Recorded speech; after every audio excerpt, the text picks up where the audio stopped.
ብዙ ኮንተንት ክሬተሮች ኮንተንት መስራት ከጀመሩ በኋላ የሆነ ሌቨል ላይ ሲደርሱ ምንም አይነት ለውጥ ማሳየት ያቆማሉ። ፎሎወራቸው ባለበት ይቆማል፣ ተመልካቻቸው ባለበት ይቆማል፣ ምንም አይነት ኢንጌጅመንት ሳይጨምሩ ይቀራሉ። ብዙ ኮንተንት ክሬተሮች ላይ የሚስተዋል ነገር ነው። ታዲያ ይሄ ነገር ምን ሪዛልት ያደርጋል መሰላችሁ? ኮንተንት መስራት እስኪያቆሙ ድረስ ሪዛልት ያደርጋል ማለት ነው። በዚህ ቪዲዮ ደግሞ ይሄንን ችግር ነው የምቀርፍላችሁ። በአጭሩ ስታክ እንዳታረጉና ማደጋችሁን ቀጥላችሁ የምትፈልጉበት ቦታ እንድትደርሱ ረዳችኋለሁ ማለት ነው። አብዛኞቹ ኮንተንት ክሬተሮች ስታክ የሚያደርጉበት የመጀመሪያው ምክንያት ፖዚሽኒንጋቸውን አለማወቅ ነው። ፖዚሽኒንጋቸው ማለት የነሱ የሚቀመጡበትን ቦታ ማለት ነው። ተመልካች ዘንድ ምን አይነት ቦታ ላይ እንደሚቀመጡ አለማወቅ ነው። ለምሳሌ አሁን እኔ ቲክቶክ ላይ ኮንተንት ስሰራ የቴክ ኮንተንት ሲወራ እኔ እንድታወስ ነው የምፈልገው። ስለዚህ የቴኩን ፖዚሽን ነው መያዝ ያለብኝ ማለት ነው። ስለዚህ አንዱን ሳይድ መያዝ አለብኝ ማለት ነው። አንዳንድ ኮንተንት ክሬተሮች አሉ ብዙ አይነት ኮንተንት የሚሰሩ፣ ነገር ግን እነሱም በማንነታቸው አንድ ፖዚሽን ይዟል ማለት ነው። ያንን ፖዚሽን ፈልገው ስለሰሩበት ነው ተመልካች ውስጥ ያንን ፖዚሽን ያገኙት ማለት ነው። ሁለተኛው ስታክ የሚያደርጉበት ምክንያት ደግሞ ሲስተማቸው ፌል ስላደረገ ነው። ሲስተማቸው ፌል ስላደረገ ስላችሁ ኮንተንት የሚሰሩበት ሲስተም ፌል ስላደረገ በደንብ መስራት ስላልቻሉ ብቻ ስታክ ያደርጋሉ ማለት ነው።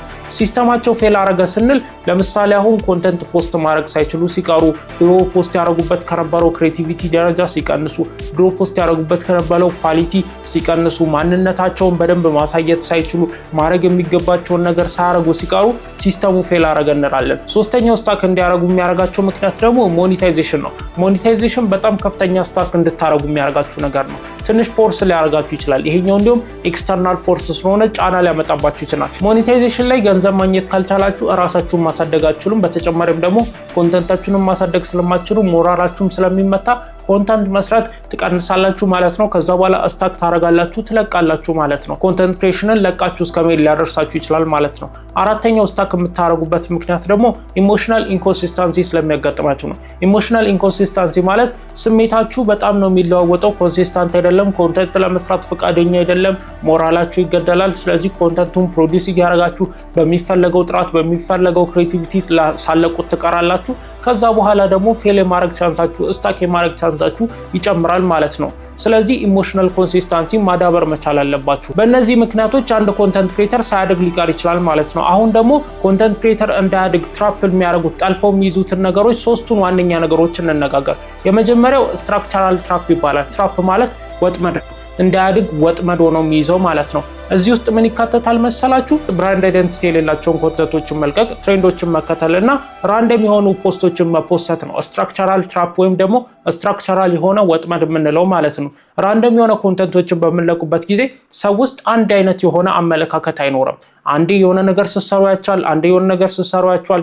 ስለዚህ መጨረሻ ላይ ምንድነው የሚወስነው መሰላችሁ?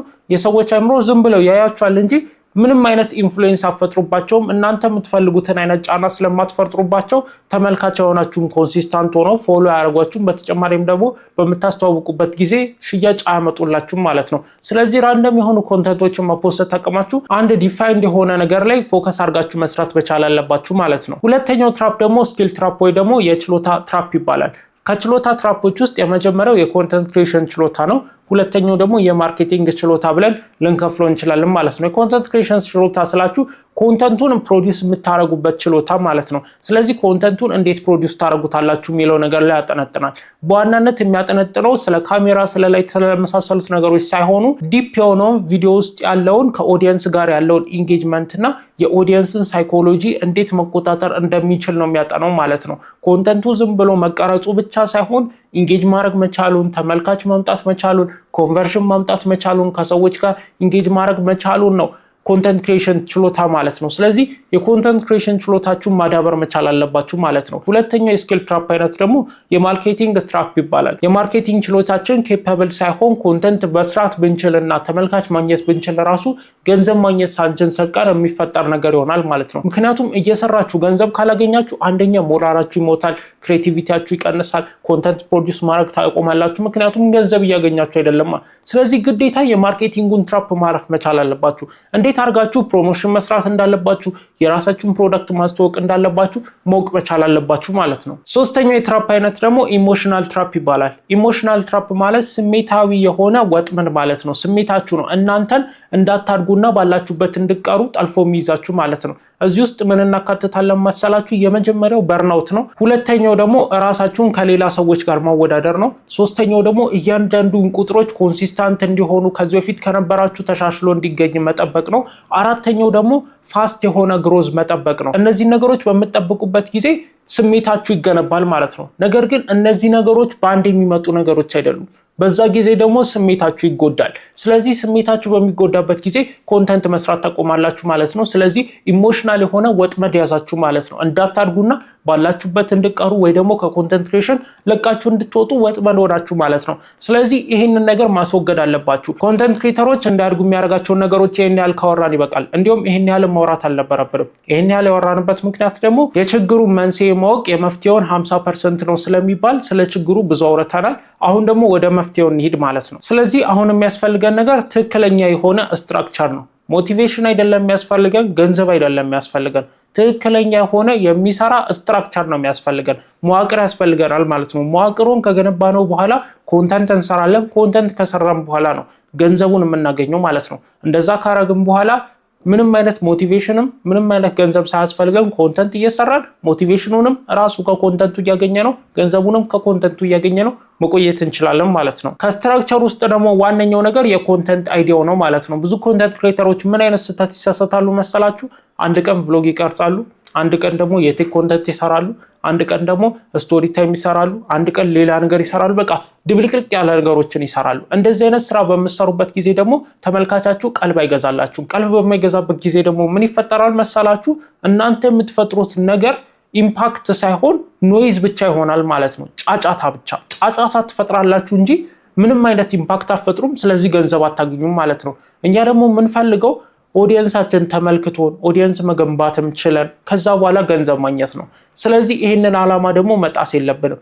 ማድረግ ያለብን ነገር አንድ ክሊር የሆነ ተመልካቻችን የሚፈልገውን ነገር ማወቅ መቻል አለብን። እሱ ላይ ተመርኩዘን ብራንዳችንን እንገንባለን ማለት ነው። ከዛም በመቀጠል ደግሞ አፕሎድ ስትራክቸር ማዘጋጀት መቻል አለብን ማለት ነው። አፕሎድ ስትራክቸር ምንድነው መሰላችሁ? ኮንተንቶችን እንዴት እንደምንቀርጽ ማወቅ አለብን።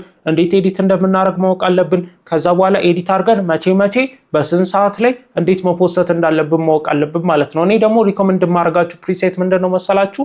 አንድ የሆነ የኮንተንት አይዲያ ይኖራችሁ። እሱን አይዲያ ላይ ብዙ አይነት ሰብቶፒኮች ይኖራሉ። ከምታስቡት በላይ ሰብቶፒክ ይኖራል። ለምሳሌ አንድ ስለ ወረቀት እንኳን ስለዚህ ወረቀት እንኳን አንድ ሐሳቤ ቢሆን ስለዚህ ወረቀት 100 ቪዲዮ መስራት ይችላል። 100 ቪዲዮ በጣም ትንሽ ነው። 100 ቪዲዮ እንዲሁም ትንሽ ነው። ከ100ም በላይ ስለዚህ ወረቀት ላወራ እችላለሁ ማለት ነው። ስለዚህ አንድ ቶፒክ ይኖራችሁ። እሱ ቶፒክ ላይ ሰብቶፒኮችን ፈልጉ። ስለዚህ ስለ እያንዳንዱ ሰብቶፒክ ቪዲዮ መስራት ትችላላችሁ ማለት ነው። ከዛ በኋላ ደግሞ ቪዲዮ የምትቀርጹበትን ቴክኒክ ተማሩ። ቴክኒኩን ከተማራችሁ በኋላ ወይ ደኔ ስቱዲዮ ውስጥ ሆናችሁ መቀረጽ ትችላላችሁ፣ ወይ ደግሞ ቭሎግ እያደረጋችሁ ሰው እየቀረጻችሁ የተንቀሳቀሳችሁ ኢንጌጅ እያደረጋችሁ መቀረጽም ትችላላችሁ ማለት ነው። እኔ እንዲያውም እየተንቀሳቀሳችሁ ብትቀረጹ አሁን ካለው የሶሻል ሚዲያ ትሬንድ ጋር እንዲሁም ኢንጌጅ የማድረግ ቻንሳችሁ ከፍተኛ ይሆናል ብዬ አስባለሁ። ከዛ በኋላ ደግሞ ማድረግ ያለባችሁ ነገር መቼ እንደምፖስቱ ኮንሲስታንት ሆናችሁ ማወቅ አለባችሁ። እኔ ሪኮመንድ የማደርጋችሁ ነገር በየቀኑ እንድፖስቱ ሪኮመንድ አደርጋችኋለሁ። ነገር ግን በጣም ስራ አለኝ የምትሉ ሰዎች ከሆናችሁ በሳምንት 4 ቀን እንድፖስቱ ሪኮመንድ አደርጋችኋለሁ ማለት ነው። ሰኞ፣ ሮብ፣ ዓርብ ከዛ በኋላ ቅዳሜ ወይ እሁድ ማለት ነው። በሳምንት 4 ቀን በታች እንዳፖስቱ። በተለይ ሾርት ፎርም ኮንተንት ከሆነ፣ ሎንግ ፎርም ኮንተንት ከሆነ በሳምንት አንዴ ነው የምችለው። በጣም ከባድ ነው። ሎንግ ፎርም እንደምታስቡት አይደለም። በተለይ ካልጀመራችሁ አታውቁትም ፔኑ። ሎንግ ፎርም ኮንተንት ክሬሽን በጣም ሰፊ ነው፣ በጣም ረጅም ነው፣ አድካሚም ነው። ሪዛልቱም ደግሞ የተሻለ የሚሆነው ሎንግ ፎርም ስለሆነ አንድ ፎከስ እንድታረጉ የምፈልገው ነገር ስለ ካሜራ፣ ስለ ላይት፣ ስለመሳሰሉት ጊሮች መጨነቃችሁን አቁሙና ስለ ኮንተንት መጨነቅ ጀምሩ። ስለ ኮንተንት መጨነቅ በምትጀምሩበት ጊዜ በጣም ተመልካች ታገኛላችሁ። ተመልካች ካገኛችሁ ገንዘብ ይመጣል። ገንዘቡ ከመጣ ደግሞ እናንተ ስለምታስቡት ስለ ካሜራው፣ ስለ ላይት መጨነቅ ትጀምራላችሁ ማለት ነው። ስለዚህ መጀመሪያ ላይት፣ ካሜራ ምናምን ከማሟላታችሁ በፊት ስለ ኮንተንታችሁ ነው መጨነቅ ያለባችሁ ማለት ነው። ኮንተንታችሁ የእናንተ አይምሮ ውስጥ መጥፋት የለበትም። ግዴታ ሙሉ ሰዓት ስለ ኮንተንት ክሬሽን ማሰብ መቻል አለባችሁ ማለት ነው። ይህንን ነገር አጽንኦት ሰጥቼ ነው ቲፕ የምሰጣችሁ ማለት ነው። ግዴታ ስለ ኮንተንት ክሬሽን ነው ፉል ታይም ማሰብ ያለባችሁ። አይምሯችሁ እንዲዘናጋ አትፍቀዱለት። ኮንተንት ክሬሽንን ደግሞ ልክ እንደ ቢዝነስ ነው ማየት ያለባችሁ። ቢዝነስ ውስጥ አንድ ኢንፑት ካስገባችሁ አንድ አውትፑት እንደሚወጣው ሁሉ ኮንተንት ክሬሽን ላይ አንድ ቪዲዮ ስትፖስቱ ግዴታ አንድ አውትፑት ሊኖረው ይገባል ማለት ነው። ግዴታ ጥሬ ዕቃ መሆን የለበትም፣ ጥሬ ዕቃ ስለሚያወጣው ማለት ነው ከኮንተንት። ስለዚህ የመጀመሪያው ለእናንተ አውቶሪቲ ቢውልድ ያደርግላችኋል ወይ ነው። ሁለተኛው ደግሞ ክላይንት ያመጣላችኋል ወይ ነው። ሶስተኛው ደግሞ ፖዚሽን ይሰጣችኋል ወይ ነው።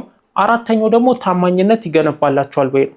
ከነዚህ አራቱ ነገሮች ውስጥ ቢያንስ ቪዲዮአችሁ አንዱን መያዝ መቻል አለበት ማለት ነው። ከነዚህ አራት ነገሮች ውስጥ አንዱን እንኳን ካላሟላ ምንም ጥቅም እየሰጠ አይደለም፣ አውትፑት እያመጣ አይደለም ማለት ነው። ወይ እናንተ የበላይ እንደሆናችሁ ተመልካቹ መመልከት አለበት፣ ወይ ደግሞ ተመልካቹ ለእናንተ ደንበኛችሁ ሊሆን ይገባል፣ ወይ ደግሞ ሊገዛችሁ ይገባል።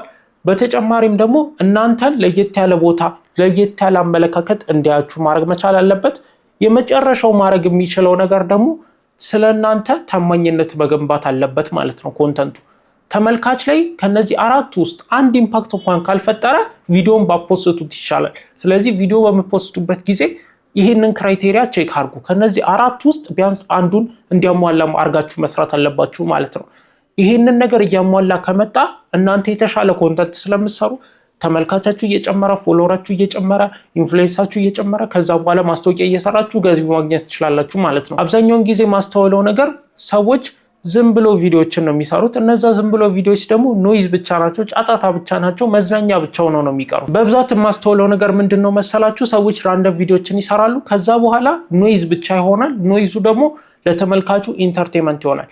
ነገር ግን ፖዚሽኒንግ እና ስትራቴጂ ያለው ቪዲዮ በምንለቁበት ጊዜ ትክክለኛ ኢንካም ነው የሚያመጣላችሁ። ይህንን ነገር ጋራንቲ ላደርጋችሁ ፈልጋለሁ። በተጨማሪም ደግሞ ስሜታችሁ እንዳይጎዳ ማድረግ መቻል አለባችሁ። ስሜታችሁ እንዳይጎዳ በየቀኑ ቁጥሮችን ማወዳደር የለባችሁም። ትላንት ከለቀቁት ቪዲዮ ዛሬ የለቀቁት ቪዲዮ ቀንሷል ብላችሁ መጨነቅ የለባችሁም። ስለወደፊቱ ነው ማሰብ ያለባችሁ። ብዙም ራሳችሁን ስትረስ ማድረግ የለባችሁም። ከሌሎች ሰዎች ጋር ራሳችሁ ማወዳደር የለባችሁም። ስለንቦናችሁን ራሳችሁ ናችሁ የምትጠብቁት ማለት ነው። ራሳችሁ ከጠበቃችሁት ማንም ሰው ሊጎዳችሁ አይችልም። ስለዚህ በዚህ ቪዲዮ አንድ ኮንተንት ክሬተር ለምን ስታክ እንዲያደርግ የሚያደርጉትን ወጥመዶች ወይም ደግሞ ትራፖች ተነጋግረናል። በተጨማሪም ደግሞ ከነዛ ወጥመዶች እንዴት መውጣት እንደሚችልና ስታክ ሳያደርግ እያደገ እንዴት መቀጠል እንደሚችል በሰፊው አስረድቻችኋለሁ ብዬ አስባለሁ። እኔ ቅዱስ ኮሳይ ነኝ። ቲክቶክ ላይ የቴክ ኮንተንት ሰራለሁ። እዚህ ዩቲዩብ ላይ ደግሞ ስለ ኮንተንት ክሬሽን እያስተማርኩኝ ከ52 ቪዲዮ በላይ ለቅቄላችኋለሁ። 52 ቪዲዮ ማለት ቀላል አይደለም። በየሳምንቱ ነው የምለቀው። ስለዚህ ኦቨር 1 ዓመት ማለት ነው። ስለዚህ 1 ዓመት ሙሉ ስለ ኮንተንት ክሬሽን እያስተማርኩ ነበር ማለት ነው። በየሳምንቱ ከ10 ደቂቃ በላይ የሚሆኑ ቪዲዮዎችን ነው የምለቅላችሁ። በጣም የሚገርም የኮንተንት ክሬሽን ነው ኮሚኒቲ ነው የገነባሁት። ስታዩት ትንሽ ሊመስል ይችላል 7300 ምናምን፣ ግን በጣም ብዙ ናችሁ። ለኔ በጣም ኢፈርት ወጥቶበት የተሰራ ኮሚኒቲ ነው።